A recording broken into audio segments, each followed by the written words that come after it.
செடியெல்லாம் எப்படி மெயின்டைன் பண்ணுறது தான் பார்க்க போகிறோம்.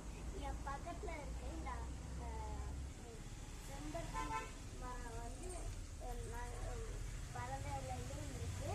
இங்கே வந்து எங்கள் தாத்தா வந்து செம்பருத்தி பூவெல்லாம் வந்து பறித்து கொடுப்பாங்க. நான் வந்து அதை வந்து எடுத்து சாமி ஃபோட்டோக்கெலாம் வைப்பேன். இது வந்து சூங்காயால்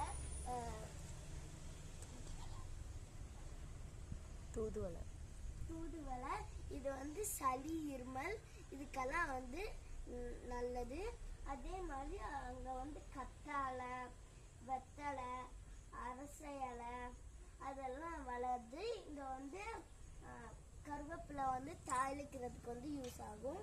அதே மாதிரி இங்கே வந்து முருங்கை மரம் இருக்குது. அதை வச்சு அதில் நம்மளுக்கு முருங்கைக்காய், முருங்கை சூப்பு அதெல்லாம் போட்டு குடிக்கலாம். அங்கே வந்து எங்கள் தாத்தா வேப்ப மரம் வச்சுருக்காங்க. அந்த வேப்ப மரம் வந்து நான் டெய்லியும் அந்த வேப்ப மரத்துக்கு தண்ணி ஊற்றுவேன். அதே மாதிரி நம்ம இன்னைக்கு பிளான்ட்ஸ்லாம் எப்படி மெயின்டைன் பண்ணுறது, அதுக்கு தண்ணி, இன்னைக்கு எங்கள் வீட்டில் என்னென்ன பிளான்ட்ஸ்லாம் இருக்குது அதெல்லாம் உங்களுக்கு காமிக்கிறேன் வாங்க. ஃபஸ்ட்டு நம்ம வந்து செடிக்கெல்லாம் தண்ணி ஊற்றிடலாம். ஹை ஃப்ரெண்ட்ஸ், நம்ம இப்போ இந்த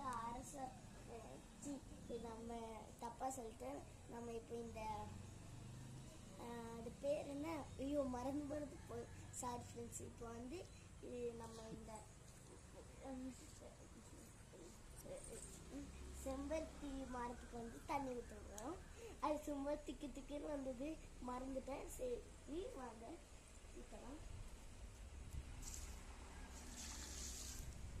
ஒரே நிமிஷம் ஃப்ரெண்ட்ஸ், அடுத்து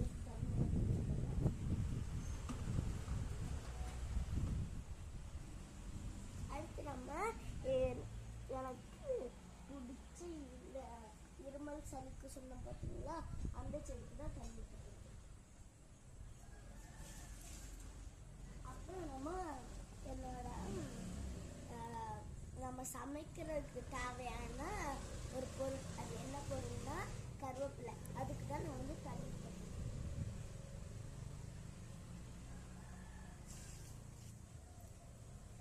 அடுத்து நம்ம இந்த அரச மரம், அரச இலை, வெத்தலை மரத்துக்கு தான் வந்து தண்ணி ஊற்ற போகிறோம். சாரி அது சொல்லிட்டேன்.